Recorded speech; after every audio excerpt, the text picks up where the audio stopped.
Foundation രൂപം കൊണ്ടിട്ട് ഇപ്പോൾ 2.5 വർഷമാണ്. ഫൗണ്ടേഷന്റെ എല്ലാ പ്രവർത്തനങ്ങൾക്കും നെടുന്തൂണായി നിന്ന് ചുക്കാൻ പിടിക്കുന്നത് ശ്രീ പെരുമ്പടവം ശ്രീധരൻ. 1997 ഡിസംബർ 27 മലയാളത്തിൻ്റെ പ്രിയപ്പെട്ട എഴുത്തുകാരൻ മലയാറ്റൂർ രാമകൃഷ്ണൻ ഈ ലോകത്തോട് വിട പറഞ്ഞത്. മലയാറ്റൂർ ഫൗണ്ടേഷൻ 2023 ഡിസംബർ 27 അദ്ദേഹത്തിൻ്റെ അനന്തയാത്രയുടെ 26 വർഷങ്ങൾക്ക് ശാസ്ത്രിനഗർ അസോസിയേഷൻ ഹാളിൽ വേദിയൊരുക്കി. ഔപചാരികതയുടെ മുഖച്ചാർ തണിയാതെ സെക്രട്ടറി ശ്രീ PR ശ്രീകുമാർ വേദിയിലും സദസ്സിലുമുള്ളവരെ സ്നേഹപൂർവ്വം സ്വാഗതം ചെയ്തു.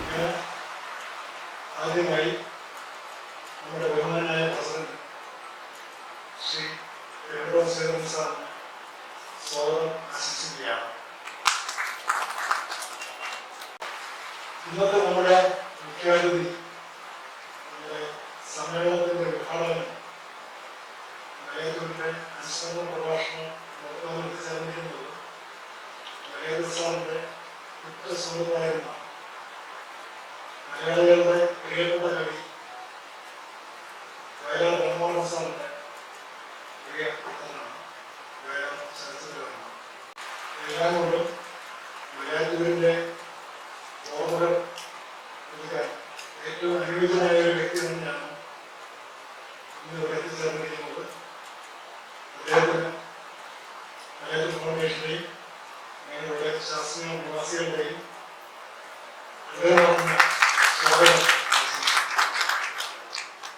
ഒരു 28 വർഷത്തിന് മുമ്പ് നടന്ന ശാസ്ത്ര അസോസിയേഷന്റെ സിൽവർ ജൂബിലി കാലഘട്ടം അന്ന് സമാഹരിച്ച തുകയുടെ കുറച്ച് ബാക്കിയുണ്ട്. Silver jubilee hall നിർമ്മിച്ചിരുന്നു.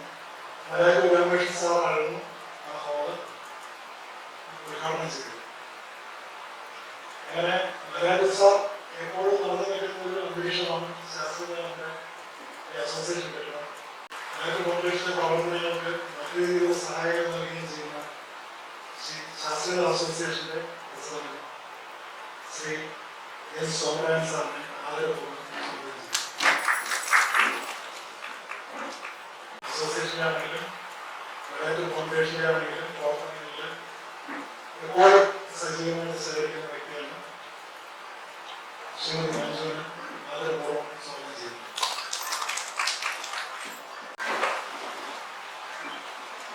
ശാസ്ത്രീയ മലയാറ്റൂർ ഫൗണ്ടേഷന്റെ വൈസ് പ്രസിഡന്റും പ്രമുഖ മാധ്യമ പ്രവർത്തകനുമായ ശ്രീ M. മോഷതയും അദ്ദേഹമാണ് കഴിഞ്ഞ ഒരു 1.5 വർഷം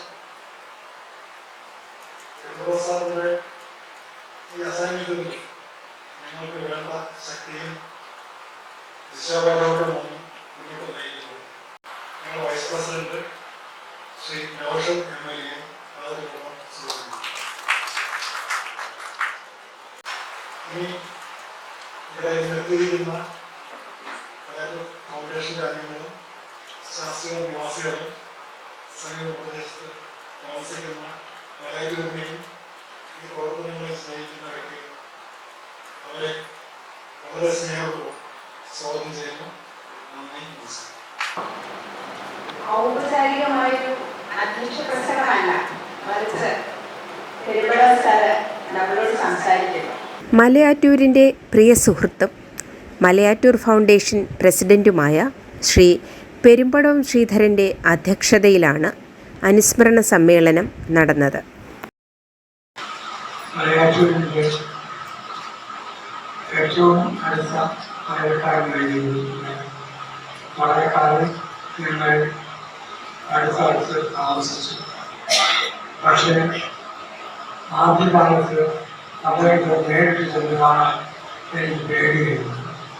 ഞാൻ ഒരു പരിചയമില്ലാത്തവരാണ് ഇത്രയും വലിയ ആളുകൾക്ക് നേരിട്ട് കാണാൻ ചെല്ലുമ്പോൾ ഞാൻ ആരായെന്ന് ചോദിച്ചാൽ എനിക്ക് പറയാൻ എന്താ മറുപടി? പെരുമ്പടവം ശ്രീധരൻ എന്നുള്ളത്. അതാരായെന്ന് ചോദിച്ചാൽ ഞാൻ അവിടെ വീഴും. അങ്ങനെ ചോദിക്കുകയില്ലായിരുന്നു. പക്ഷെ അത്രയും വലിയ മുന്നിൽ ചെല്ലാനുള്ള ആഗ്രഹം എനിക്കുണ്ടായിരുന്നു. അത് കഴിഞ്ഞ് എനിക്ക് വയലാർ അവാർഡ് പ്രഖ്യാപിക്കുന്നത് അദ്ദേഹമാണ്. അതിനുശേഷമാണ് ഞാൻ അദ്ദേഹത്തെ കണ്ട് നന്ദി പറയാനും നമസ്കരിക്കാനും ചെയ്തത്. അന്ന് മുതൽ ദീർഘകാലം അദ്ദേഹത്തിൻ്റെ ആത്മസുഹൃത്തായിരിക്കാനുള്ള ഭാഗ്യം സിദ്ധിച്ചു എനിക്ക്. അയൽക്കാരനും ആത്മസുഹൃത്തുമായിരിക്കുക അത്രയും വലിയൊരാളിൻ്റെ ആത്മസുഹൃത്തും അയൽക്കാരനുമായിരിക്കുക എന്ന് പറയുന്നത് വളരെ ജീവിതത്തിലെ ഏറ്റവും ധന്യമായ അയാളുടെ ജീവിതത്തിൽ അർത്ഥപൂർണ്ണമാക്കി തീർക്കുന്ന ഒരു സംഗതിയാണ്. എനിക്ക് അതിയായ സന്തോഷമുണ്ട്, അഭിമാനവും. മലയാറ്റൂർ സാറിനെ കുറിച്ച് നമുക്കറിയാം. ഇത്രയേറെ ആത്മാർത്ഥതയുള്ള വലിപ്പ ചെറുപ്പമില്ലാതെ അദ്ദേഹം വലിയ ഒരു ഭീമകുടം പോലെ നമുക്കിടയിൽ ഉയർന്നു നിന്നു. പക്ഷേ തങ്ങളുടെ ചുറ്റും നിൽക്കുന്നവരെ തോളിൽ കൈയിട്ട് എടാ പോടാ എന്ന് വിളിച്ച് ആ സ്നേഹം അദ്ദേഹം പങ്കുവച്ചു. അതൊക്കെ മറക്കാൻ കഴിയുന്ന ഒരു കാര്യമാണ്. അങ്ങനെ ഒരാളുടെ അയൽക്കാരനും സ്നേഹിതനുമായിരുന്നു എന്നുള്ളതാണ് എൻ്റെ ജീവിതത്തിലെ ഏറ്റവും വലിയ സൗഭാഗ്യമായി ഞാൻ കണക്കാക്കുന്നത്. എൻ്റെ സാഹിത്യ സൃഷ്ടികളെക്കുറിച്ചൊന്നും ഞാൻ പറയേണ്ടതായിട്ടില്ല.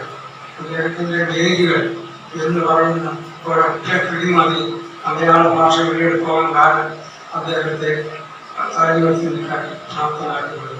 അതൊരു ക്ലാസിക്കാണ്. ആ ക്ലാസിൻ്റെ ഒപ്പം ആ ക്ലാസിനൊപ്പം നിൽക്കുന്ന മറ്റു ക്ലാസിക്കിനെ മലയാളത്തിൽ അപൂർവമാണ്. അതൊരു വലിയ സംഭാവനയായിരുന്നു. തൻ്റെ ജീവിതത്തിൻ്റെ ജീവിതാനുഭവങ്ങൾ ചേർത്ത് വെച്ച് അതിനെ കാവ്യാത്മകമായി ആവിഷ്കരിക്കുകയും അവിസ്മരണീയമാക്കി തീർക്കുകയും ചെയ്ത ഒരു നോവൽ. അങ്ങനെ സജീവമായ ജീവിത മുഹൂർത്തങ്ങൾ കൊണ്ട് അത് സമ്പന്നമായിരുന്നു. വായിക്കുന്നവരുടെ മനസ്സിൽ തങ്ങി നിൽക്കുന്ന സുവർണ്ണ നിമിഷങ്ങൾ. അതങ്ങനെയായിരുന്നു ആ നോവലിൻ്റെ ശില്പം. അതേസമയം തന്നെ അത് കാവ്യാത്മകവുമായിരുന്നു. അദ്ദേഹം കവിയായിരുന്നു, കവി കൂടിയായിരുന്നു എന്ന് ബോധ്യപ്പെടുത്തുന്ന സന്ദർഭങ്ങൾ അതിലുടനീളം നമ്മൾ കണ്ടെത്താൻ കഴിയും. അതൊരു വലിയ എഴുത്തുകാരൻ്റെ, മഹാപണ്ഡിതനായ ഒരു എഴുത്തുകാരൻ്റെ ജീവിതത്തിലെ വലിയ ഒരു ഭാഗ്യമാണ്. എനിക്ക് അദ്ദേഹത്തോടൊപ്പം അദ്ദേഹത്തിൻ്റെ അയൽക്കാരനായി ജീവിക്കാൻ കഴിയുന്നത് ഏറ്റവും വലിയൊരു ഭാഗ്യമായി ഞാൻ കണക്കാക്കുന്നു. ഇത്തവണ അനുസ്മരണ പ്രഭാഷണത്തിന് എത്തിയത് മലയാറ്റൂരിൻ്റെ പ്രിയപ്പെട്ട കുട്ടൻ എന്ന വയലാർ രാമവർമ്മയുടെ മകൻ ശ്രീ വയലാർ ശരചന്ദ്ര വർമ്മയാണ്. മലയാറ്റൂരിനെ കുറിച്ച് സംസാരിക്കാൻ ഏറ്റവും ഉചിതനായ ഒരാൾ അദ്ദേഹം നമ്മളോട് സംസാരിക്കും. വല്ലാത്ത ഒരു ഭാരമാണ് നിലയിൽ വെച്ചിരിക്കുന്നത്. പെരുമ്പടം ചേട്ടൻ എന്ന് പറയുന്ന അദ്ദേഹത്തിൻ്റെ സങ്കീർത്തനം ഏത് പ്രായത്തിലും പ്രണയം ഒരു സങ്കീർത്തനമായിട്ട് കൊണ്ടു നടക്കണം എന്ന് പഠിപ്പിക്കാതെ പഠിപ്പിച്ച അധ്യാപകൻ അദ്ദേഹം. എത്ര പ്രായം വന്നാലും വാർദ്ധക്യം ഇരിക്കുന്ന അദ്ദേഹം വൃദ്ധനാണെന്ന് തോന്നലത്തിൽ വന്നു തുടങ്ങിയെന്ന് സംശയം വേണ്ട. അങ്ങ് തന്ന സങ്കീർത്തനം ഞങ്ങൾ ഏറ്റുപാടാം. അങ്ങയുടെ വാർദ്ധക്യ അവസ്ഥ, മാനസികാവസ്ഥ മാറ്റാനായിട്ട്.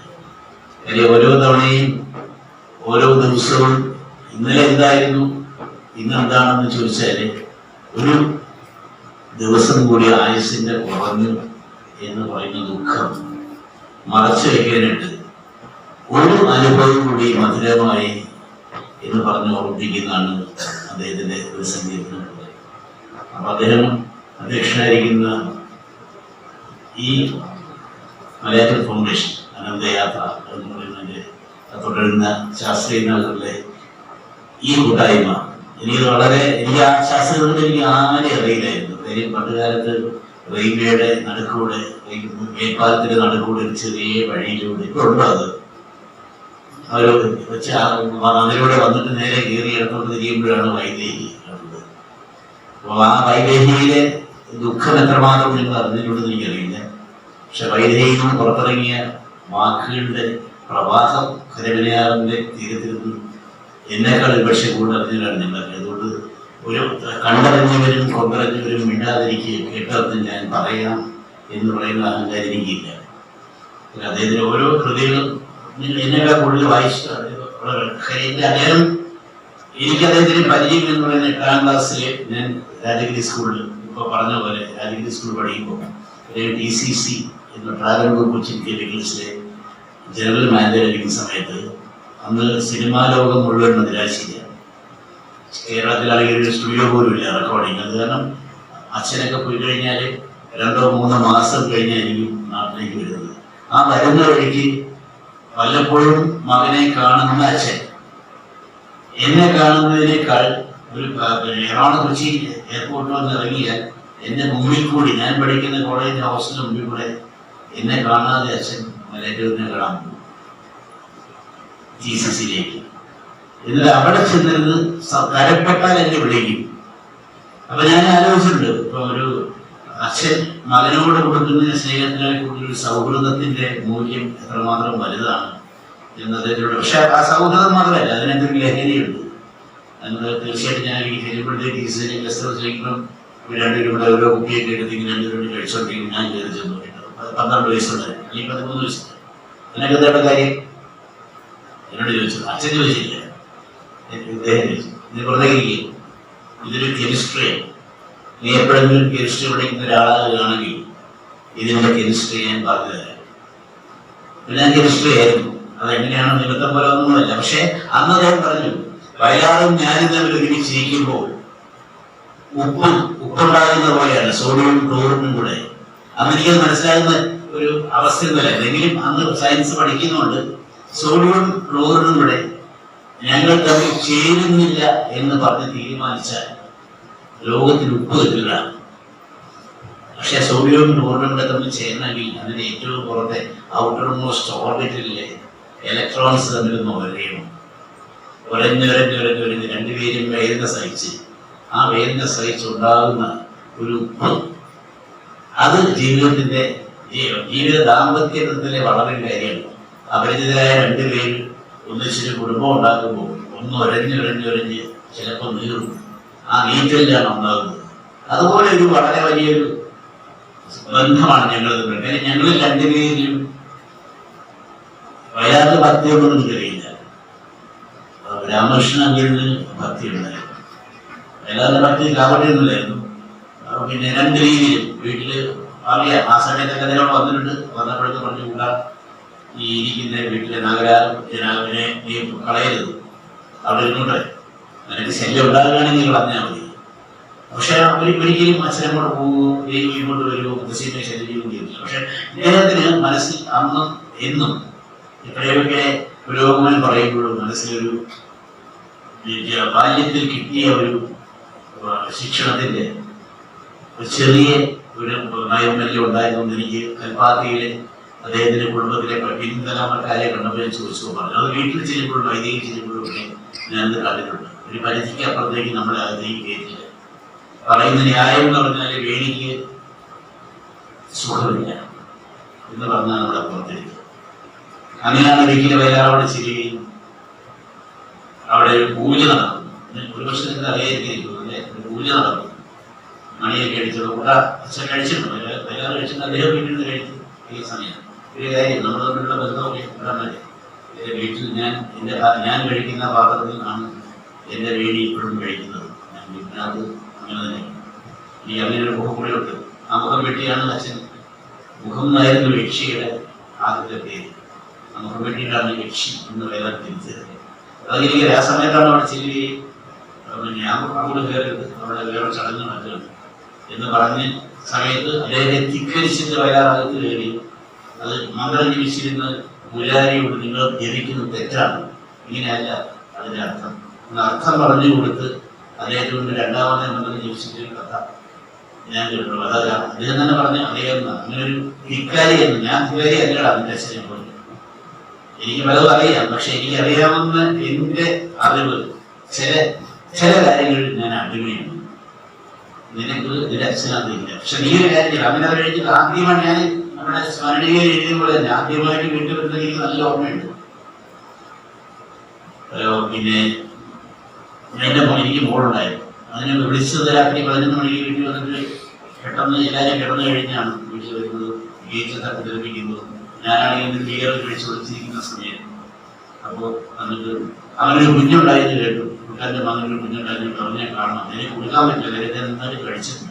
അമ്മയ്ക്ക് ഭയം, ആയിരിക്കും ഭയം, എങ്കിലും വന്ന് ചോദിക്കുമ്പോൾ എങ്ങനെ കൊടുക്കാണ്ടിരിക്കും. അങ്ങനെ വളരെ അധികാരത്തോടെ കുഞ്ഞിനെ മേടിച്ച് ഇങ്ങനെ കയ്യിലിങ്ങനെ പിടിച്ചിട്ട് ഒരു നോട്ടം നോക്കി, മുഖം അച്ഛനെ പോലെ ബാക്കിയെല്ലാം അമ്മയെ പോലെ എന്ന് പറഞ്ഞിട്ട് കൊഴുക്കട്ട പാറു എന്ന് ഞാൻ പേരിടാം. പേരിലുള്ള ഒരു കഥാപാത്രമാണ്. കാര്യം നല്ല വീട്ടിലിരിക്കുന്നതിന് മുന്നേറുന്നു, അങ്ങനെ പേരിട്ടു പോയി.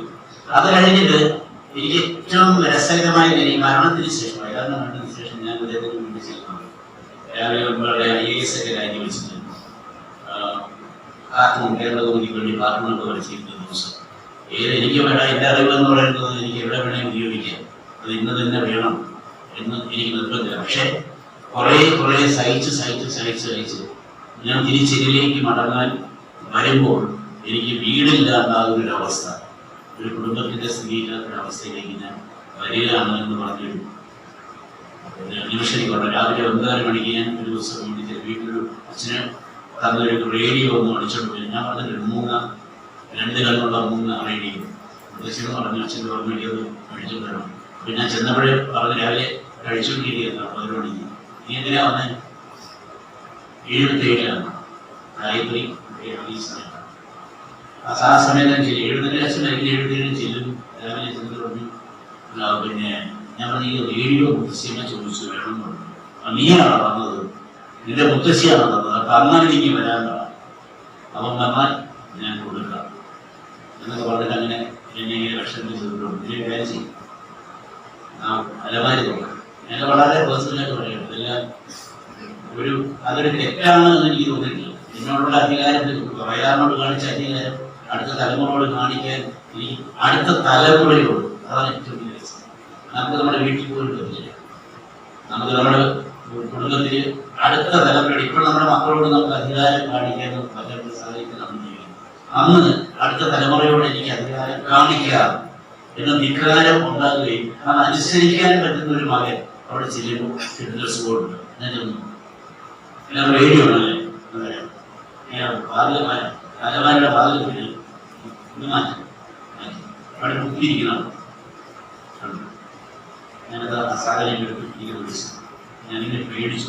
ഞാനും ഇതെങ്ങനെ മാറി വിടാറ്. നിന്റെ അച്ഛനിലെ വയലാറ് അവനെനിക്ക് വിളിച്ചിട്ടുണ്ട്, ഇനിയാണോ നീ വിടാറ്? ഞാൻ വിളിച്ചു കഴിച്ചു. അത് ഏറ്റെടുത്തത് എന്ന് പറയുന്നൊരു പിന്നെ വളരെ വികാരപരമായൊരു സ്നേഹം ഒരു പക്ഷേ മകനോട് കാണിക്കാൻ, സ്വന്തം മകനോടായ വിശ്വനാഥൻ എന്ന കണ്ണനോട് കാണിക്കാൻ പറ്റാത്ത ഒരു അച്ഛൻ്റെ അധികാരം സ്വന്തം അനുജനായ വയലാറിന്റെ മകനോട് കാണിക്കാൻ അദ്ദേഹത്തിന് കഴിയുന്നില്ല. അദ്ദേഹം ചെയ്യുമ്പോൾ അത് പഴകിക്കൊടുത്ത് നിന്ന് കൊടുക്കാൻ എനിക്ക് കഴിയുന്നതാണ് എനിക്കത് ആ ഏറ്റവും വലിയ രസകരമായത്. 2 നീ എന്താ ഉദ്ദേശിക്കുന്നത്? ഞാൻ പറഞ്ഞ അടുത്ത വഴി സഹോദരിമാർ 3 പേര് അറിയാലോ, അദ്ദേഹത്തിന്റെ നേതൃത്വത്തിലാണ് വയലാറിന്റെ കുടുംബത്തിന് പ്രശ്നമുണ്ടാക്കിയതും ജീവിക്കാനുള്ള വഴിയുണ്ടാക്കുന്നതും അദ്ദേഹം. പക്ഷെ അത് ഓർത്ത് നീ എന്നും നിൽക്കരുത്. അച്ഛന്റെ പേരിൽ കിട്ടുന്നത് എന്താണെങ്കിലും അത് ഒരു നിവേദ്യം പോലെ മേടിച്ച് നീ കഴിച്ചാലും അത് ഒരു എച്ചിലാണ്, അത് നീ കഴിക്കണം. ഒന്നെങ്കിൽ സ്വയം നല്ലത് കണ്ടത് വയലാറിന്റെ പ്രഭവം നീ കഴിയുന്നത്. ഞാൻ പറഞ്ഞ വീട്ടിൽ ഒന്നെങ്കിൽ അത് നല്ലത് ചെയ്യും, അല്ലെങ്കിൽ തൂങ്ങിച്ചാൽ എഴുതുന്നത്. അത് കഴിഞ്ഞാണ് ഞാൻ ആദ്യമായി പാട്ട് എഴുതുന്നത്, തരങ്ങിന് വേണ്ടി പാട്ട് എഴുതുന്നത്. 2ാമത് പറഞ്ഞു നീ നന്നാകുന്ന ലക്ഷണമുണ്ട് എന്ന് പറഞ്ഞ് മാർക്കൊക്കെ എഴുതിയെനിക്ക് ആ പാട്ടുകൾ തന്ന പാസം. അതെല്ലാം കഴിഞ്ഞ് 92 കാസറ്റുകൾ ചെയ്യുമ്പോഴാണ് ഈ ഗായത്രിയുടെ 77 അപ്പുറമായത്. നിന്റെ അച്ഛനും ഞാനും തമ്മിലുള്ള വ്യത്യാസം എന്താ?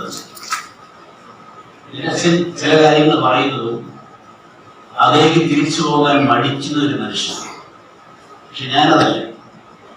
ഇപ്പൊ ബ്രഹ്മനിർത്തമേ ഉണരും എന്നുള്ള പാട്ട് ഗായത്രിക്ക് വേണ്ടി എഴുതി എന്നോട് പറഞ്ഞു തരുന്നു. എന്തോ നീ അത് കേട്ടപ്പോൾ എനിക്ക് തോന്നിയത്, എന്റെ പ്രാർത്ഥനാഗാനമായിട്ട് തോന്നിയത് ബ്രഹ്മനിർത്തമേ ഉണരും, മാനസപത്മനിർത്തമേ ഉണരും, അഗ്നിരഥത്തിൽ ഉദിക്കും ഉഷസ്സിന് അർഹ്യം നൽകും. ഗായത്രിയാണ്.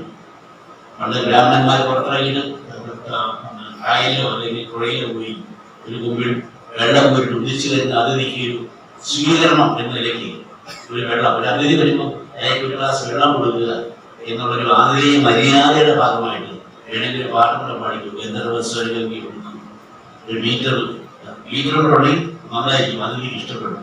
അങ്ങനെ ഒരാളെ സ്വീകരിക്കുന്നത് സുഖിനെയാണ്.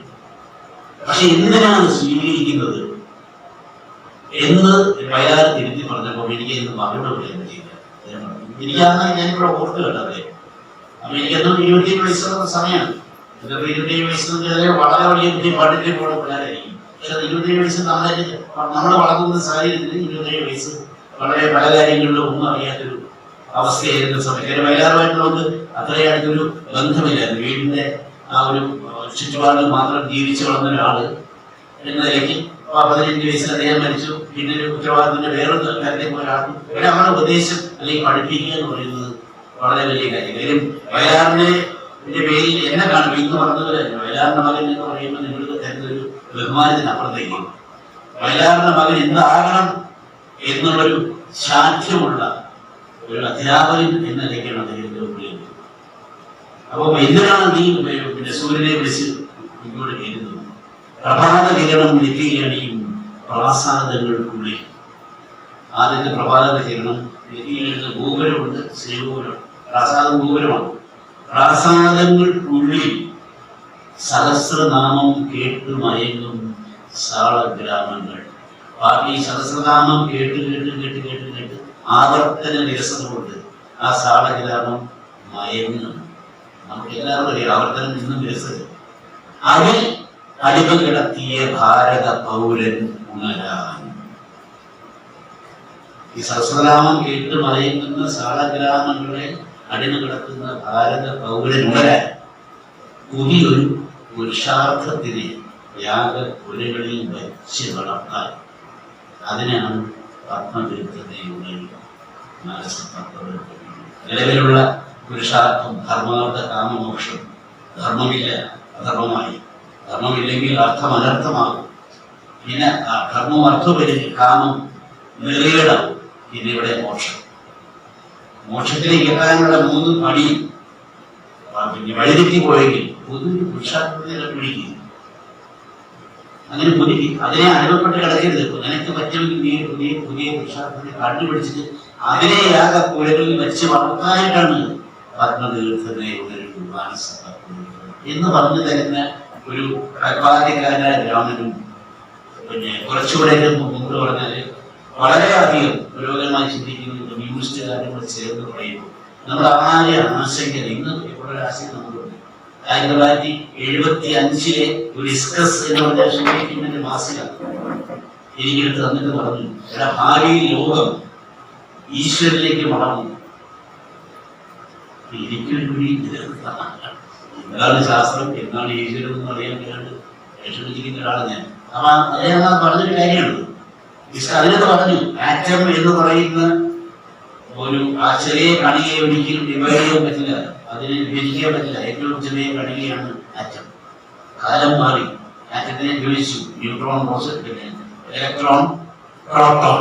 അപ്പൊ അതിനകത്ത് വീണ്ടും ചെറിയ കണികയുണ്ട്. അങ്ങനെ വീണ്ടും അതിന് കണ്ട് ശാസ്ത്രം വളർന്നു കൊടുക്കും. ഇതിനൊക്കെ ഒരു പ്രോപ്പർട്ടി ഉണ്ട്, ഒരു വെയിറ്റ് ഉണ്ട്. ഇന്ന സ്ഥലത്തുണ്ടാകും, ഇത്രയാണ് എന്റെ ആക്സിലറേഷൻ, എന്റെ ഓട്ടത്തിന്റെ സ്പീഡ് എന്നൊക്കെ അങ്ങനെ പറഞ്ഞു എന്നോട് പറയുന്നുണ്ട്. അങ്ങനെ ഓരോന്നിനും അതിൻ്റെതായ സ്വഭാവമുണ്ട്. ഇങ്ങനെ കുറെ കഴിഞ്ഞ് ഇതിനെ വിഭജിച്ചതോടുകൂടി ഇതിന് വെയിറ്റ് ഇല്ല, ഒരു സ്വഭാവമില്ല, ഇതിനെ കാണാൻ കഴിയില്ല. പക്ഷേ ഇത് എവിടെയും ഉണ്ട് എന്ന് പ്രോബബിലിറ്റി തിയറി ഉണ്ടായി. പ്രോബബിലിറ്റി തിയറി ഞാൻ പഠിച്ചത് സ്കൂളിൽ. അപ്പൊ ഒരു കൃത്യമായ എല്ലാ ഘടനയുമുള്ള സ്വഭാവ വ്യക്തിത്വമുള്ള ഒരു അണുവിന് അതിനെ വിഭജിച്ചു വന്നപ്പോഴത്തേക്ക് അതിന് വ്യക്തിത്വമില്ല, പക്ഷെ അതിനൊരു ശക്തിയുണ്ട്. ആ വ്യക്തിത്വം എവിടെയെങ്കിലും പ്രോബബിലിറ്റി തിയറി ഇവിടെ എവിടെയെങ്കിലും കാണും. മറ്റേത് ഇവിടെ ഉണ്ടായിരുന്നു, ഇവിടെ ഉണ്ടായിരുന്നു, ഇവിടെ ഉണ്ടായിരുന്നു, അത് ഇന്നതാണ് സാധനം എന്ന് പറഞ്ഞിരുന്ന സാധനം ഇവിടെ എവിടെയെങ്കിലും ഉണ്ടാകും എന്ന് പറഞ്ഞ്. പക്ഷെ ആ ഊർജ്ജമുണ്ട് എന്ന് 75-76 ഏതോ ഒരു സോവിയറ്റ് യൂണിയന്റെ മാസികയിൽ വന്ന ആറ്റോമിക് റിയാക്ടറുമായിട്ട് ബന്ധപ്പെട്ട ഒരു സഹോദരി കാണാൻ വയ്യാത്തൊരു ഊർജ്ജം ഇത് ശാസ്ത്രം നാളെ ഇതിന് ദൈവം എന്ന് പേരിട്ട് വേറൊരു പേരിടുന്നു എന്ന് ചോദിക്കാനായിട്ട് തിരിച്ച് മടക്കയാത്ര ചെയ്ത രഘുവും വേദരാമനും യന്ത്രത്തിലെ ബാലചന്ദ്രനും ഒക്കെ തിരിച്ച് എങ്ങോട്ടാണ് വന്നത്? ജീവിതത്തിന്റെ എല്ലാ ആഡംബരങ്ങളിലേക്കും എല്ലാ ഔദ്യോഗിക സുഖങ്ങളിലേക്കും എല്ലാ അധികാരങ്ങളിലേക്കും പോയിട്ട് ഇത് തിരിച്ചു വരുന്ന ഒരു സാഹചര്യം. ആ തിരിച്ചുവരവ് എന്ന് പറയുന്നത് ഒരു പക്ഷേ തീർച്ചയായിട്ടും വീണ്ടും പരിണാമത്തിന്റെ അപ്പുറത്തേക്ക് അവസ്ഥയ്ക്ക് മനുഷ്യരൂപമാണ് പരിണാമത്തിന്റെ അവസാനത്ത് രൂപം എന്ന് പറയുന്നത് അല്ല. ഇതിനപ്പുറത്തേക്ക് മനുഷ്യന്റെ ശരീരം വിട്ടിട്ട് ഒരു പ്രപഞ്ചത്തിലേക്ക് ലയിക്കുന്ന ഒരു ശക്തി മനുഷ്യനുണ്ടാക്കിയെടുക്കുമോ, അതോ അവൻ തിരിച്ച് വീണ്ടും പഴയ രീതിയിൽ നരസിംഹമായും വാമനായും നരസിംഹമായും അഗ്നിയായും ആമയായും തിരിച്ച് കടലിലേക്ക് പോകുന്നു? എനിക്കറിയില്ല. ആ പ്രായത്തിലേക്ക് എനിക്ക് പറഞ്ഞത് ഞാൻ പിന്നീട് ആലോചിക്കാം, മനുഷ്യനെ എങ്ങനെയാണ് എങ്ങോട്ടാണ് നമ്മൾ പോവുക എന്ന് പറയുന്ന ഒരു തിരിച്ചു വരവാകുന്നതിന് പല നോവലുകളും. പക്ഷെ അവിടെയൊക്കെ നമ്മളെ വീണ്ടും വീണ്ടും സംശയം മാറ്റുന്നത് ബ്രിഗേഡുകളാണ്. അസ്തം എന്നൊരു സംഭവം കലാരംഗത്തിലെ നിത്യ വീടില്ലാത്ത വിജയനും രമേശനും പോലൂസും വേറെ പപ്പനും മാത്രമുള്ള ലോകം. എനിക്കറിയില്ല, അദ്ദേഹം പ്രണയത്തിലേക്ക് പ്രണയം മടുത്തിട്ട് മദ്യത്തിലേക്ക് തിരിച്ചു പോകുന്നതാണോ ജീവിതം? ഈ മദ്യം എന്ന് പറയുന്ന ലഹരി, ഞാൻ പറയുന്നുണ്ട്, സത്യമാണ്, അവരെപ്പോഴും ചിന്തിക്കേണ്ട കാര്യമാണ്. ഈ പ്രണയം മടുക്കുമോ? എനിക്കറിയില്ല, പ്രണയം മടുക്കരുത് എന്നുള്ളൊരു മനസാക്ഷിയില്ല. പക്ഷെ അദ്ദേഹം പ്രണയം മടുത്തു. പ്രണയം മടുത്തപ്പോഴും ലഹരിയിലൂടെ വീണ്ടും പ്രണയത്തിനെ ഉത്തേജിപ്പിക്കാൻ അദ്ദേഹം ശ്രമിച്ചു. വിജയനെ ഗീത എന്ന് പറയുന്ന വലയത്തിന്റെ ഭാര്യയൊക്കെ അവരുടെ ഭാര്യ മകളുടെ പ്രണയം മടുക്കുന്ന ഒരു കുടുംബം നമുക്ക് യഥാർത്ഥം ഉണ്ട് എന്ന് എനിക്ക് തോന്നുന്നു. എനിക്കറിയില്ല, അടുത്തിരുത്തപ്പെട്ടേക്ക് പറഞ്ഞില്ല, അപ്പൊ ഞാനൊന്നും അറിയില്ല. പക്ഷെ അത് അതിന് കിട്ടുന്നൊരു സുഖം വളരെ വലുതാണ്. ഞാൻ പറയുന്നത് അന്നിങ്ങനെ പറയുന്ന രീതിയിൽ പഠിപ്പിക്കുള്ളൂ. എന്നോട് ഏറ്റവും രസകരമായി പറഞ്ഞൊരു കാര്യം യക്ഷിയെ പാടാണ്. തീർത്ഥമേനോട് കാര്യത്തിൽ പറഞ്ഞിട്ടുണ്ട്, അദ്ദേഹം യക്ഷിക്കുന്നതിന് അച്ഛൻ നേരിട്ട് കഴിഞ്ഞപ്പോൾ എനിക്ക് തോന്നി ഒരു യക്ഷിപ്പാട്ട് എന്റെ സിനിമയിൽ യക്ഷിയമ്പലം അടച്ചു ദുർഗാഷ്ടമിയായിരുന്നു. ഗന്ധർവക്ഷത്തിലെ പാട്ടാണ്. കാറ്റിൽ കരിമ്പന തലമുടി ചിക്കും കാട്ടിൽ, കാട്ടിൽ കരിമ്പന തലമുടി ചിക്കും കാറ്റിൽ, ചങ്ങല കിടക്കുമായി തനിയെ പോകും പാവം ശാന്തിക്കാരൻ, മുറുക്കാനെത്തി ചുണ്ണാമ്പ് ചോദിച്ചെത്തി നാണം നടിച്ചു. പൊന്നേല സണിയുടെ പെണ്ണിന്റെ മൃദുമയി പോലെ തുടുത്തിരുന്നു. നാഗിച്ചുയുടെ ചോട്ടിൽ നാഗിച്ചുയുടെ താഴത്ത് വെച്ചവൾ ദേവിയെ ഉടവയുണ്ട് എന്ന് പറയുന്ന ഒരു യക്ഷിസങ്കല്പത്തിന്റെ സൗന്ദര്യം വാർദ്ധക്യത്തിൽ അദ്ദേഹം ഒരു സാഹിത്യം പോലെയായിരുന്നു കണ്ടിരുന്നത്. അത് ഒരു ലഹരിയുടെ പേരിൽ രണ്ടാമത് എന്നെ കൊണ്ട് പറയിപ്പിച്ചതാണ് പാണ്ഡിത്യം. എവിടെയാണ് നമ്മുടെ മനുഷ്യന്റെ ഈ വേർതിരിവ് എന്നുള്ളത് എനിക്ക് ഇപ്പോഴും ഇദ്ദേഹത്തിന്റെ ഓരോ കൃതികളും വായിക്കുമ്പോഴും വയലാറിന്റെ കൃതികൾ വായിക്കുമ്പോൾ സംശയം തോന്നില്ല. പറഞ്ഞൊരു കാര്യമുണ്ട്, വയലാർ 47 മരിച്ചത് നന്നായിട്ടാണ്. ഇല്ലെങ്കിൽ 75 വയസ്സിൽ വയലാർ ചിലപ്പോൾ പക്ഷേ ഗുരുവായൂർ അമ്പലനടയിൽ എഴുതിയ പോലെ ഇയാൾ പോയി അവിടെ നിൽക്കും. അയാളെ അങ്ങനെയല്ല, അവിടെ പോയി നിൽക്കുന്നതാണ് എനിക്ക് ഇഷ്ടമല്ല. കാര്യമായ ഇങ്ങനെയുള്ള ദൗർബല്യത്തിന് അല്ലാതെ വളർത്തിയെടുത്ത് എങ്ങനെ മനുഷ്യനെ മനുഷ്യത്തിലേക്ക് തിരുത്തി കൊണ്ടുവന്നാണ് അയാൾ.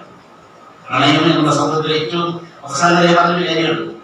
ഗഗനമേ ഗഗനമേ ഗഗനം. ഇത് ഞാനീ പറയുന്ന അവിടെ പോയി ഇത് അദ്ദേഹം അങ്ങനെയാണ് ഇത് പാട്ടിലെ വയലാറിന്റെ പാട്ടിനെ കുറിച്ച് മനസ്സിലാക്കിയിരിക്കുന്നത് ഇദ്ദേഹത്തിന്റെ വാക്കിലൂടെയാണ് ആദ്യം. അത് പലരും പറഞ്ഞു കേട്ടിട്ടുണ്ട്. പക്ഷെ ഇദ്ദേഹത്തിനോട് പോയി എനിക്കത്രയും മനസ്സിലായില്ലെങ്കിലും എന്ന് ചെയ്തു. കാര്യം തുറച്ച കണ്ണ്, നല്ല കണ്ണിന് ഭയങ്കര വിപരീതമായ തളം, ഇതുവച്ചിങ്ങനെ നോക്കിയിട്ടാണ് പറയുന്നത്. പേടിച്ചിട്ടില്ലേ അന്ന് പറഞ്ഞ ഗഗനമേ 74 ഇറങ്ങിയ ചക്രവാള സിനിമയിലെ പാട്ട്. ഗഗനമേ ഗഗനമേ ഗഗന ഗഗനമാം ഏകാന്തത. ആകാശമാണ് ഗഗനം. ഏകാന്തതയെ പേരറിയാത്തൊരു മൂക നക്ഷത്രത്തെ പേടി, ഭൂമിക്ക് എന്നെ കണ്ടിട്ട് പേടി.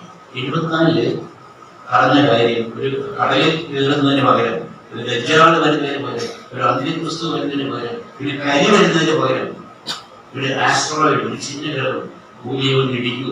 ദിനോസർ യുഗത്തിൽ അങ്ങനെ സംഭവിച്ചത് പേരുടെ അവരില്ല. ഇപ്പൊ നമ്മൾ കേൾക്കുമ്പോൾ ഭയമാണ്. അമേരിക്കയിലെ നഴ്സിംഗ് ഓരോ സ്പേസ് റിസർച്ച് ഏജൻസി പറയുന്നുണ്ട്, ഒരു ചിഹ്നവിരലം ഭൂമിയെ നോക്കി നിൽക്കുന്നു ഇടിക്കാൻ. ഇത് വരുമോ? 74 ലക്ഷത്തിനാണ് എഴുതി വെച്ചത്. ഏതോ യുഗത്തിലെ നിശബ്ദതയുടെ ഭൂതോദയം പോലെ അവതരിച്ചു നീ ഏതോ യുഗത്തിലെ നിശബ്ദതയുടെ ഭൂതോദയം, നിശബ്ദമായിട്ട് വരുള്ളൂ, അതിന്റെ ഭൂതോദയം പോലെ അവതരിച്ചു നീ അവതരിച്ചു. കാലത്തിൽ കാണാത്ത ചുമരും ചാരി ഏകാഗിയായി നിന്നു. ആ ഏകാഗി എന്നുള്ള അവസ്ഥയിലേക്ക് പോകുന്നു. ഒഴുകിച്ചിരിക്കുമ്പോഴും നമ്മളെല്ലാം ഒറ്റയാണ്. ഇപ്പൊ നമ്മളെ കലയിൽ പോകുക ഒറ്റപ്പെട്ട ഒരവസ്ഥയിലേക്ക് നമ്മൾ ഒരിടിച്ച് ഒറ്റപ്പെടുന്ന ഒരു കാലത്താണ് ഏകാഗിയിൽ. പക്ഷേ ഒന്നും കുഴപ്പക്കാരല്ല, കല്യാണം കഴിക്കാത്ത ചിലപ്പോൾ യുവാവിനെ പോലെ കുഴപ്പക്കാരല്ല, ഏകാഗിയിൽ നിന്നും. പിന്നെ കാലത്തിൽ കാണാത്ത ചുമരും ചാരി ഏകാഗിയിൽ കത്തുന്ന കണ്ണുമായി ക്ഷീണപഥത്തിലെ രാത്രിഞ്ചരനെ പോയി. ഈ രാത്രിഞ്ചരത്തെ പറഞ്ഞാൽ രാത്രി സഞ്ചാരിയാണ്, ഇരുട്ടത്തൊന്നും ആക്രമിക്കുന്നവർ. പകൽമാന്യന്മാരല്ല അവന് ഇരുട്ടത്തുനിന്ന്. ഭ്രമണപഥമുള്ള ഒരു ലോകത്ത് ഭ്രമണപഥം ഇല്ലാതെ അങ്ങോട്ടും ഇങ്ങോട്ടും കറങ്ങിടക്കുന്നത് വരുന്നത് ഒരിക്കലും പകലായിരിക്കില്ല, രാത്രിയിലായിരിക്കും. അങ്ങനെ വരുന്ന ഇടുക്കുന്ന ഒരു കക്ഷിയാണ് കാണുന്നത് ആസ്ട്രോയിഡ് എന്ന് പറയുന്നത്. ചിഹ്നഗ്രഹം നമ്മുടെ ഇതിന്റെ ഇടയ്ക്ക് ഭ്രമണപഥമില്ലാതെ അലയുന്നത്. പക്ഷെ അവിടെ വയനാട് ഒരു പോസിറ്റീവ് സമയം 11 പഠിപ്പിച്ചത്. ഇവരൊക്കെ ഇടുക്കി ഭൂമിയിൽ ഉണ്ടാവും. പക്ഷെ ആ ചിഹ്നഗ്രഹം എന്ന അസുരനോട് വയലാർ പറയും, അവിടെയാണ് പ്രണയത്തിന്റെ സ്നേഹത്തിന്റെ വില. സൗരയുഗത്തിന്റെ മാനസപുത്രിയാൻ ഭൂമി ദേവിയെ പോലെ. ഇവിടെ മാത്രമേ ഉള്ളൂ. അതാണല്ലോ സൗരയിലുണ്ടോ ചന്ദ്രയിലുണ്ടോ ഗന്ധർവ്വ വേറൊന്നുമില്ലേ. ഇതുവരെ കണ്ടിട്ടുള്ളത് സൗരയുഗത്തിന്റെ മാനസപുത്രിയാണ്. ഇതെല്ലാം ഞാൻ ഇത് കേട്ടതാണ്. ഇപ്പൊ നമ്മുടെ മനസ്സിൽ ഓർത്തോർത്ത് അതിനെ വളർത്തിയെടുക്കുകയാണ്. ഭൂമി ദേവിയെ പോലെ തപസ്സിനിക്കും. ആരോടാ? ഇടിക്കാൻ കാത്തു നിൽക്കുന്ന കത്തുന്ന കണ്ണുമായി ഒറ്റയ്ക്ക് നിൽക്കുന്ന അവരോടാ പറയുന്നു, ഇവിടെ പോലെ തപസ്സില്ല. കാലത്തിന് കയ്യിൽ നിന്ന് ഒരു പെൺപൂവിനെ കൈനീട്ടി വാങ്ങിക്കും. ശൂന്യമാവിന്റെ ഏകാന്തതയിൽ പ്രേമസുരഭിലമാണ്. ഞാൻ പറയുന്ന കാര്യത്തില് ആ പ്രേമസുരഭിലമാക്കുന്നതിനുള്ള ആ ഒരു വാക്ക് അദ്ദേഹത്തിന്റെ വാർദ്ധക്യ കാലത്ത് അദ്ദേഹത്തിനെ ഇഷ്ടപ്പെടുത്തിയ കൂടുതൽ ഈ പെരുമ്പളഞ്ഞേട്ട പറഞ്ഞ പോലെ ബ്രസലിന്റെ ആ ഒരു കാലത്ത് അന്ന വന്നിട്ട് അടുത്ത് നിൽക്കുമ്പോഴും ബ്രസലിനുണ്ടാകുന്ന ഒരു പ്രണയത്തിന്റെ രസം ഒരിക്കലും പിന്നെ ഏത് ഏകാലിക്കും ആ പ്രണയം ഉണ്ടായിരുന്നതാണ്. അയാൾ തിരിച്ചു പോവില്ല, അയാൾ തിരിച്ചു പോകരുത്. അതുകൊണ്ടാണ് അത്രയോട് മരിച്ചു നന്നായി ഞാൻ പറയുന്നത്. അയാളൊക്കെ എന്നോട് പറയുന്നത് മരിച്ചിരുന്ന ഇല്ലെങ്കിൽ കുറെ കഴിയുമ്പോൾ മടുത്ത് ഏറെ പറഞ്ഞത് ഇതിനൊക്കെ പോയി അനുഭവപ്പെട്ടിരിക്കും. അനുഭവപ്പെടാണ്ട് പോയത് നന്നായി. ഞാനൊക്കെ തിരിച്ച് ഈ ഭൂമിയിലേക്ക് എല്ലാ വേദനയും സഹിച്ചു വന്നു എന്ന് ഒരവസ്ഥ ഉണ്ടാവരുത്. അവസാന നിമിഷം വരെ അതിനെ ജ്വലിച്ച് നിൽക്കണം. അദ്ദേഹം പോലും ഈ ചക്രവാളങ്ങൾ രക്തപുഷ്പങ്ങളും തന്നെ നിൽക്കണം. നിനക്കത് പറ്റും.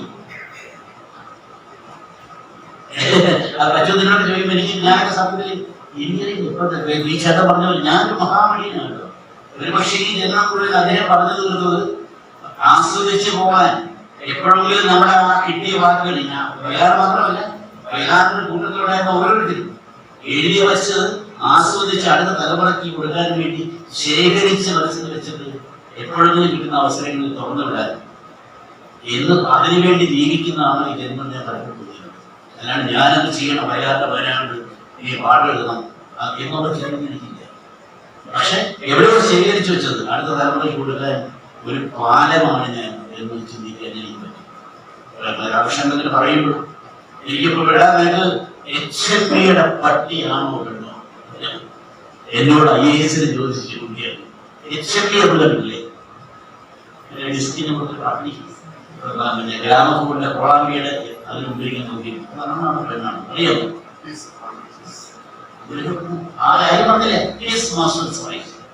ഈ എന്ന് പറയുന്നതാണ് അറബിക്കടലിൽ എന്റെ തീരത്ത് IAS ഒരു പരീക്ഷ നടത്തുമ്പോൾ അദ്ദേഹത്തിന്റെ മേൽദിവസം അദ്ദേഹം കൂടെ നടന്നു കയറുകയാണ് പടികൾ 4ാമത്തെ നിലയിലേക്ക്. കുറേ കയറി കഴിഞ്ഞപ്പോൾ ചോദിച്ചു, നമ്മളിപ്പോ എത്ര പടി കയറി? യുക്തിയാണ്. സാധാരണപ്പെട്ട ആരും ഇല്ലല്ലോ, പട്ടന്മാരുണ്ടോ? വളരെ കല്യാണത്തിന്റെ പറഞ്ഞു അങ്ങനെ ഒരു പടി പോകില്ല, അങ്ങ് കയറിയതിനേക്കാൾ ഒരു പടി പോകും എന്ന് പറയാനുള്ള കല്യാണുണ്ടായിരുന്ന മനുഷ്യൻ അവസാനിക അടുത്ത തലമുറ മുമ്പിൽ ഇങ്ങനെ കമുങ്ങിയിരിക്കുന്ന ഒരു അവസ്ഥ കാണുമ്പോൾ നമ്മളൊരു സങ്കടം വളരെ ഒരുപക്ഷെ കാണാൻ കാണാനേ ഉള്ളൂ. ശോഭ ചേച്ചിയൊക്കെ നമ്മളത് എന്റെ കുട്ടികളാക്കി ഞാൻ അവിടെ അസൂയയുടെ കണ്ടിട്ടുള്ളതാണ്. പക്ഷെ എന്തുകൊണ്ടോ ഓരോ കാര്യങ്ങളും ഓരോ ചേനയിൽ നിന്ന് ചേന ഉണ്ടാവുന്നത് പറഞ്ഞ പോലെ എവിടെയാണ് ഇത് പിഴച്ചത് എന്നുള്ളത് വലിയൊരു സങ്കടം നമുക്കുണ്ട്. അത് ഒരു പക്ഷേ അശ്രദ്ധയാണോ വയലാറും എന്നെ നോക്കിയിട്ടൊന്നുമില്ല. പക്ഷെ എന്നെ നോക്കാനും തീർച്ചയായിട്ടും ഒരു അമ്മയും ക്രിസ്ത്യനും ഉണ്ടായിരുന്നു. വയലാറിനെ കുറിച്ച് അവരുടെ ഒരു വിവരമില്ലായിരുന്നു. അവർക്ക് അറിയാൻ വയ്യാത്തതുകൊണ്ട് വയലാർ പോവുകയും വയലാർ ഇന്ന ആളായിരുന്നു പറഞ്ഞു കൊടുക്കാനായിട്ട് മറ്റൊരു ഇറങ്ങി വന്നപ്പോൾ വയനാട്ടിൽ നല്ല പരാമർശം ഉണ്ടാവുകയും ഒക്കെ ചെയ്യും. അതേപോലെ വലിയ കഥയുണ്ട്. വയനാട് രാമവർമ്മ, ഏതോ ഒരു വയനാട് രാമവർമ്മയുടെ പേര് കൊണ്ട് വയനാട്ടിലെ കണ്ടോ ഏതോ ഒരു വലിയ ബിസിനസ്സുകാരായിട്ട് പോയതാണ്. വയനാട് ട്രസ്റ്റിന് പൈസ ഉണ്ടാക്കിയത്. അപ്പൊ അയക്ക് വയലാറാരാണെന്ന് ഇപ്പോഴൊന്നും സാറാണെന്ന് അറിയില്ല. അപ്പൊ വന്ന് ഇത് കൊടുത്തു, വയലാറിന്റെ ട്രസ്റ്റ് കൊടുത്തു. അപ്പോഴേ പറഞ്ഞത് ഏതൊരു വയനാട് രാമവർമ്മയുടെ പേരിലേക്ക് പൈസ എടുത്ത് കൊടുത്തേക്കാം എന്ന് പറയുന്ന ലോകത്ത് ജീവിക്കേണ്ടുന്ന ഗതികേട് എനിക്കുണ്ട് എന്ന് പറയുന്ന ഒരു മുഖം അദ്ദേഹത്തിന് ഉണ്ടായിരുന്നു. പക്ഷെ എവിടെയാണെന്ന് അറിയില്ല. എനിക്കത് ഏറ്റെടുക്കാനായിട്ട് ഒരു ജീവിതത്തിന് അന്നത്തെ സാഹചര്യം പറ്റിയില്ല. വീണ്ടും തിരക്കി വന്ന് കയ്യിലേക്ക് കീഴിലിരുന്ന് ഒരു അധികാരം കാണിച്ച് അതിനോട് തന്നെയൊന്നും എനിക്കില്ലായിരുന്നു. ഞാനൊക്കെ അന്ന് അദ്ദേഹം പറഞ്ഞതനുസരിച്ച് ജീവിച്ചു പോകേണ്ട ഒരു അവസ്ഥയിലേക്ക് ആയിരുന്നു. ഏറ്റവും അവസാനം പിന്നെ ഞാൻ വീട്ടിൽ വരുമ്പോൾ വൈദ്യശയിൽ വരുമ്പോൾ എന്നിട്ട് പറഞ്ഞു, വേലി എന്ന ഒഴുക്ക് ഇനി ഇല്ലടാ, അവിടെ സ്റ്റിഫായി, അവിടെ കയ്യിൽ ഒഴുകില്ല. എൻ്റെ കൈയും ഒഴുകാത്ത അവസ്ഥയിൽ ഒഴുക്കില്ല. മരവിച്ച, മഞ്ഞില്ലാതെ മരവിച്ച, രക്തമോടാതെ മരവിച്ച ഒരവസ്ഥയിലേക്ക് ഞാൻ മാറുകയാണ്. ഒരു പക്ഷേ എനിക്കതറിയില്ല പറയാൻ. ഞാൻ ശരിയോ തെറ്റെന്ന് കാര്യമാണ്, നിങ്ങൾ തിരുത്തുക. ഞാൻ പറയും തെറ്റാണ്, നിങ്ങൾക്ക് പറഞ്ഞൊരു കാര്യമാണ്. ഞാനൊരു സസ്യമുഖമായിട്ട് മാത്രം ജീവിച്ചതുകൊണ്ടാണ്. ഒരിക്കലും ബോംബെ ചെന്നപ്പോൾ എന്നെ വയലാറിന്റെ ഒരു പരിപാടിക്ക് ചെന്നപ്പോൾ എന്നെ ഡ്രൈവ് ചെയ്തത് രാമനാണ്. എനിക്ക് ഭയമല്ല, എനിക്കെതിരെ കൈ ഇറക്കി ഡ്രൈവ് ചെയ്തു. എനിക്കൊരു പല്ലിയിൽ കളയാൻ ഡ്രൈവ് ചെയ്തു. കൈ ഇങ്ങനെ ഇറക്കിയാണ്. എൻ്റെ ഡോക്ടറാണ് അതിന് വരുന്നൊരു ശക്തി പിടിയില്ല. ഞാൻ നല്ലൊരു ബ്രാഹ്മണനാണ്, സസ്യമുണ്ടാണ്. പക്ഷെ വൈറ്റമിൻ 17 എന്നൊരു വൈറ്റമിൻ കിട്ടണമെങ്കിൽ മാംസം കഴിക്കണം. എനിക്കറിയില്ല, ഡോക്ടർ സാധനങ്ങൾ പറയും, ഞാൻ കഴിക്കില്ല. അതുകൊണ്ട് എൻ്റെ കൈ വിറയ്ക്കുന്നത്. അപ്പൊ ചില കാര്യങ്ങളിൽ കൈ മരവിക്കുന്നതും കൈ വിറയ്ക്കുന്നതും ചില വിശ്വാസങ്ങളുടെ ആചാരത്തിന്റെ പേരിൽ മാത്രമായി ഒതുങ്ങിയാണ്. മറ്റുള്ള കയറി വരുന്നവരെ സ്വീകരിക്കുമ്പോഴും ഒരു വാതിൽ ഞാൻ അടച്ചു വയ്ക്കണം എന്നൊരു തോന്നൽ മനസ്സിലുണ്ടായിട്ടുണ്ടെങ്കിൽ അതാണോ ഈ പിരിമുറുക്കത്തിന്റെ അവസ്ഥ? വയലാറവാടോ ഈ രീതിയിലുള്ളതോ എനിക്ക് ഓർമ്മയുണ്ട്. വളരെ ഞാൻ അടുത്തിരുന്നതാണ്. രണ്ടുപേർക്കും വയ്യ പാർക്കിൻസൺ. മേടിക്കുന്ന നോവിവേലിന് കൈവയ്യ, കൊടുക്കുന്ന മലയാളത്തിന് കൈവയ്യ. വയലാറവാടത്തിന് എടുത്തു കൊടുക്കാൻ പറ്റുന്ന ആരോഗ്യവും കൈകൊണ്ട് മേടിക്കാൻ പറ്റുന്ന ആരോഗ്യവും നോവിവേലിനും ഇല്ല. കൊടുക്കുന്നത് മേശയെ കൂടെ ഉരുട്ടി കൊടുക്കുക തലഞ്ഞിലേക്ക് എന്ന് പറയുന്നത് അത്രയും വിരലുകളിൽ തോക്കിനേക്കാൾ വിലയുള്ള 2 പേര് മരവിച്ച് ഇത് കൊടുക്കുക വാങ്ങിയത് കാണുന്ന ഒരവസ്ഥ. ഇത് വിരലിന്റെ കുഴപ്പമാണോ, വിരലിന്റെ ഉള്ളിലെ ഏതെങ്കിലും വിവരക്കേടിന്റെയോ അല്ലെങ്കിൽ വിവരക്കൂടുതലിന്റെ കുഴപ്പമാണോ ചെയ്യുന്നത്? ഇതുപോലൊരു ഇങ്ങനൊരു ആളിലേക്ക് ഇരിക്കുന്ന കാണുമ്പോൾ അക്ഷരം ഇങ്ങനെയല്ല, ഇതിലേക്ക് കോളേജിൽ നടത്തി ആഗ്രഹിച്ചത് എഴുതുക പ്രകോപിപ്പിക്കുകയാണ്. എന്റെ പേര് വയലാർ ചരിത്രങ്ങളൊന്നും വിളിക്കുന്നു. സങ്കടമാണ്. അങ്ങനെ വിളിക്കരുത്. ചരിത്രം വിളിക്കുക. അത് എന്നെ വിളിച്ചിരുന്ന പലരും അദ്ദേഹം അങ്ങനെയാണ് എന്നൊക്കെ എന്നെ വിളിച്ചിട്ടുണ്ട്. ചേട്ടൻ അങ്ങനെ വിളിച്ചാൽ മതി. അദ്ദേഹം ഇല്ലാത്ത അദ്ദേഹത്തിന് അസാധ്യതയില്ല. എന്നെ ഇടാന്ന് വിളിച്ചേ, ശക്തി വിളിച്ചേ, മലയാളത്തിൽ വിളിക്കുന്നവർ ഞാൻ അറിയിച്ചിട്ടുണ്ട്. ആ സ്നേഹത്തോടെ എനിക്ക് ഏറ്റവും ഇഷ്ടമുള്ള 2 പാട്ടുകൾ പാടി. എനിക്ക് ഞാൻ പറഞ്ഞൊരു പാട്ടാണ് പ്രണയത്തിനോടൊരു കൊതി ബാക്കി എന്നും ഉണ്ടാവും. അത് തീരവല്ല കൊതി തീരം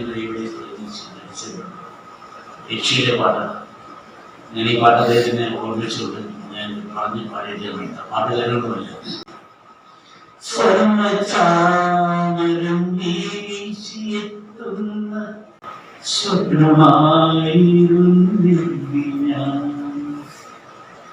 സ്വർണ്ണചാമരം വീശിയെത്തുന്ന സ്വപ്നമായിരുന്നു ഞാൻ. സ്വർഗസീമകളുന്ന സ്വപ്നമായിരുന്നെങ്കിൽ ഞാൻ ഹർഷലോലനായി നിത്യവും നിന്റെ ഹംസതൂരികാശയിൽ വന്നുപോയിടുമായിരുന്നു ഞാൻ ഇന്നിലെ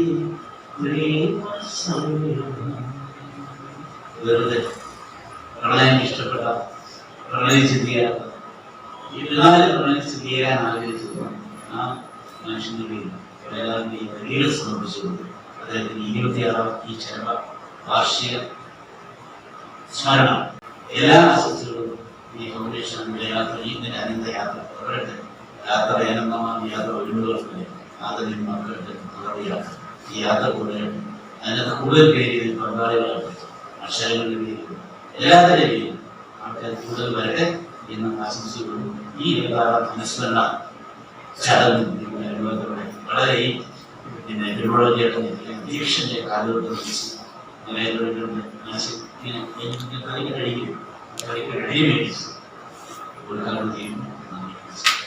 സ്നേഹാശംസകളുമായി പ്രിയപ്പെട്ട കരമന വാർഡ് കൗൺസിലർ ശ്രീമതി മഞ്ജുവും അസോസിയേഷൻ പ്രസിഡന്റ് ശ്രീ എൻ സോമരാജനും ഭരണസമിതി അംഗം ശ്രീ ജോൺ തോമസും തുടർന്ന് സംസാരിച്ചു. ആ ഒരു 27 എന്ന് പറയുന്ന ഒരു ദിവസത്തിനൊരു പ്രാധാന്യമുണ്ട്. ആ പ്രാധാന്യം ഉൾക്കൊണ്ടുകൊണ്ട് മലയാറ്റൂർ ഫൗണ്ടേഷന് ഏറ്റവും നല്ല കാര്യങ്ങൾ അടുത്ത വർഷം ചെയ്യുവാൻ കഴിയണം. അതിലൊരുപാട് സ്നേഹത്തിന്റെയും കാരുണ്യത്തിന്റെയും പ്രണയത്തിന്റെയും പ്രകൃതിയുടെയും ഒക്കെ ഒരു കൂട്ട് നമ്മളോടൊപ്പം ഉണ്ടാകും. നമ്മൾ എന്ത് ആഗ്രഹിക്കുന്നുവോ അതിനോടൊപ്പം തന്നെ നമ്മുടെ പ്രകൃതിയും നമ്മളോടൊപ്പം ഉണ്ടാവും. അപ്പൊ നമുക്ക് ഭൂമിയിലെ നമ്മുടെ ഇന്നത്തെ കാലഘട്ടത്തിൽ ജനങ്ങളെയൊക്കെ കുറച്ചുകൂടി ഒരുമയോടെ ചേർത്ത് പിടിക്കുവാൻ ആ 27ാമത്തെ വർഷത്തിന് കഴിയട്ടെ എന്ന് ഞാൻ ആശംസിക്കുന്നു. ആദ്യമായിട്ട് മലയാറ്റൂരിന്റെ അനുസ്മരണത്തെ കുറിച്ച് അതിനെക്കുറിച്ച് സംസാരിക്കാനായിട്ട് ഇത്തവണ മലയാറ്റൂർ ഫൗണ്ടേഷൻ ഭാരവാഹികൾ തിരഞ്ഞെടുത്ത വ്യക്തി വളരെയേറെ അനുയോജ്യനായ ഒരു വ്യക്തിയാണ്. കാര്യം ഇനി മലയാറ്റൂരിനെ കുറിച്ചോ വയലാർ രാമവർമ്മയെ കുറിച്ചോ ഈ വേദിയിൽ ഇനി ഞാനൊന്നും സംസാരിക്കണമെന്ന് തോന്നുന്നില്ല. ഏതായാലും ഈ സമ്മേളനത്തിന് ഒരു അനുസ്മരണ പ്രസംഗം നടത്തുന്നതിന് വയലാർ ശരത്ചന്ദ്രവർമ്മയെ ക്ഷണിച്ചതിന് ഇതിന്റെ ഭാരവാഹികൾക്ക് ഒരു പ്രാവശ്യം കൂടി ഞാൻ നന്ദി രേഖപ്പെടുത്തുന്നു. വയലാർ ഗ്രാമസഭയുമായിട്ടുള്ള ബന്ധത്തെ കുറിച്ച് സൂചിപ്പിച്ചു. അത് ഒരു വലിയ ആത്മബന്ധം ഇവർ തമ്മിലുണ്ടായി. അതായത് ജീനിയസുകൾ തമ്മിലുള്ള ഒരു ബന്ധമെന്നാണ് എനിക്ക് പലപ്പോഴും തോന്നിയിട്ടുള്ളത്. കാരണം അദ്ദേഹം ഒരു ജീനിയസായി, ഒരു ബഹുമുഖ പ്രതിഭയായി, ആ പ്രതിഭ കണ്ടെത്തിയ വ്യക്തിയാണ് വയലാർ എന്ന് പറയുന്നത്. അദ്ദേഹം മഹാനായ ഒരു എഴുത്തുകാരനാണെന്ന് ഉറച്ചു വിശ്വസിക്കുന്നതാണ് തമ്മിലുള്ള സൗഹൃദം നിലനിർത്തുന്നത് എന്ന് ഞാൻ വിശ്വസിക്കാം. കാരണം മലയാളത്തിലെ ഒരു പ്രമുഖ നിരൂപകൻ, അതിന്റെ പ്രോജക്ടാവും കൂടിയായിരുന്നു, കവിയായിരുന്നു. അദ്ദേഹം വയലാറിനെ വയലാർ വയലാർ പോയറ്റ് എന്ന് കണ്ടത് സൂചിപ്പിച്ചു. ആ സൂചിപ്പിച്ചത് കണ്ട് മലയാളത്തിൽ രാമകൃഷ്ണൻ സുഖിതനായി. ആ സുഖിതനായിട്ട് അദ്ദേഹം പത്രങ്ങളിൽ കൂടി ഈ പറഞ്ഞ വ്യക്തിയെ, ആ വ്യക്തിയെ നമുക്ക് അറിയാവുന്ന വ്യക്തികൾ തന്നെയാണ്, പറഞ്ഞ വ്യക്തിയെ വളരെ നിശ്ചയമായി വിമർശിക്കുന്നത് ഞാൻ ഇപ്പോഴും ഓർമ്മിക്കുന്നു. ഒരു കുടുംബസദസ്സായിരുന്നെങ്കിലും എല്ലാവർക്കും വൈസ് പ്രസിഡന്റ് ശ്രീ നൌഷദ് അലി ഹൃദയം നിറഞ്ഞ സ്നേഹം അറിയിച്ചു. പരിപാടിയിൽ പങ്കെടുക്കാൻ വേണ്ടി അദ്ദേഹത്തെ ക്ഷണിക്കാൻ വേണ്ടിയാണ് ഞാൻ മലയാറ്റൂരിന്റെ വീട്ടിലേക്ക് വരുന്നത്. പിന്നീട് 2012 ഞാനിവിടെ അദ്ദേഹത്തിന്റെ വീടിനടുത്തായിട്ട് തന്നെ വീട് വെച്ച് താമസിക്കുകയാണ്. ഞാനിപ്പം വെളിയിൽ ആരും ചോദിച്ചാൽ വീട് എവിടെ ചോദിച്ചു കഴിഞ്ഞാൽ അത് മലയാറ്റൂരിന്റെ വീടിനടുത്താണ് എന്നാണ് പറയുന്നത്. ആ ഒരു സന്തോഷം എന്നും മലയാറ്റൂർ നമ്മുടെ കൂടെ ഉണ്ട് എന്നുള്ളൊരു സന്തോഷം. അതത്ര നമ്മൾ വെറുതെ ഒരു എഴുത്തുകാരനെന്നുള്ളത് ഒരു അഭിപ്രായനായ എഴുത്തുകാരൻ, ജനമനസ്സുകളിൽ നിറഞ്ഞിരിക്കുന്നവർ, എഴുത്തുകാരൻ, പത്രപ്രവർത്തകൻ, കാർട്ടൂണിസ്റ്റുകളിലേക്ക് ഉപരി ഒരു അഭിപ്രായനായിരുന്നു എന്നുള്ളതാണ്. ഒരു വിശ്വത്തിന്റെ ലക്ഷണമായി നമുക്ക് കാണാൻ കഴിയുന്ന ഒരു എഴുത്തുകാരൻ ആയിരുന്നു. നമ്മുടെ ക്ഷണം സ്വീകരിച്ച് നമുക്കൊക്കെ അറിയാം, നമ്മുടെ കൽപ്പിലെ ദൈവം തന്നെ എഴുതിയ പാട്ട് പോലെ ക്ലാസ്മേറ്റ്സ് എന്ന സിനിമയിൽ അദ്ദേഹം എഴുതിയ പാട്ട് പോലെ നമ്മുടെ കൽപ്പിൽ കൊണ്ട് നടക്കുകയാണ് വയലാറിന് മകനെന്ന് പറയുമ്പോഴും നമുക്ക് അദ്ദേഹം എന്താണ് നമ്മുടെ വീട്ടിലെ ചേട്ടനെ പോലെ, നമ്മുടെ ഏറ്റവും അടുത്ത ഒരു സുഹൃത്തിനെ പോലെ, നമ്മളോടൊപ്പം ചേർന്ന് നിൽക്കുന്ന ഏറ്റവും വേണ്ടപ്പെട്ട ഒരാളിനെ പോലെ നമ്മൾ എന്നും വയലാറിന്റെ പാട്ടുകൾ കേൾക്കുകയാണ്. അതുകൊണ്ട് തന്നെ 700-ലധികം പാട്ടുകൾ ആണ് ഇപ്പോൾ എഴുതി കഴിഞ്ഞിരിക്കുന്നത്. അദ്ദേഹം നമ്മുടെ ഈ പരിപാടിയിൽ പങ്കെടുത്ത് ഈ സായാഹ്നത്തെ സമ്പന്നമാക്കിയ സേവനമുള്ള ചേട്ടനെ ഞാൻ ഹൃദയത്തിന്റെ ഭാഷയിൽ ഇതൊക്കെ രേഖപ്പെടുത്തുന്നു. ഈ മലയാറ്റൂർ ഒരു വലിയ വികാരത്തിന്റെ സ്വരമായിരുന്നെങ്കിൽ പെരുമ്പടം സാറ് ഭയങ്കര വിനയത്തിന്റെ, അപ്പൊ അതുകൊണ്ട് തന്നെ അദ്ദേഹത്തിന്റെ പ്രസംഗത്തിൽ പറഞ്ഞു വിനയത്തിന്റെ ഒരു സ്വഭാവക്കാരനാണ് പെരുമ്പടം സാർ. പക്ഷെ ഇന്ന് ഒരു അരിയുന്ന പോലെ അദ്ദേഹത്തിനെ ശാസിച്ചപ്പോൾ അദ്ദേഹത്തിന്റെ ശബ്ദമുയർന്ന കാഴ്ച ഞാൻ കാണുകയായിരുന്നു. ആവശ്യമുള്ളവർക്ക് ശബ്ദമുയർത്താൻ പെരുമ്പടം സാറിനറിയാം എന്നുള്ളത് മനസ്സിലാക്കുന്നു. അദ്ദേഹം ഈ ആരോഗ്യസ്ഥിതിയിൽ അദ്ദേഹം ഈ പരിപാടിയിൽ പങ്കെടുത്തതിന് വളരെയധികം സന്തോഷമുണ്ട്. അദ്ദേഹത്തെ ആദരപൂർവ്വം ഞാൻ കൃതജ്ഞത രേഖപ്പെടുത്തിക്കൊള്ളുന്നു. നമ്മുടെ പരിപാടിയിൽ പങ്കെടുത്ത് ഈ പരിപാടിയെ വളരെ വിജയമാക്കി തീർത്ത നിങ്ങൾ ഓരോരുത്തർക്കും നന്ദിയും കൃതജ്ഞതയും രേഖപ്പെടുത്തിക്കൊണ്ട് നിർത്തുന്നു. നന്ദി, നമസ്കാരം. അങ്ങനെ അനന്തയാത്രയുടെ മധുരിക്കുന്ന ഓർമ്മകളായി ആ സായാഹ്നം.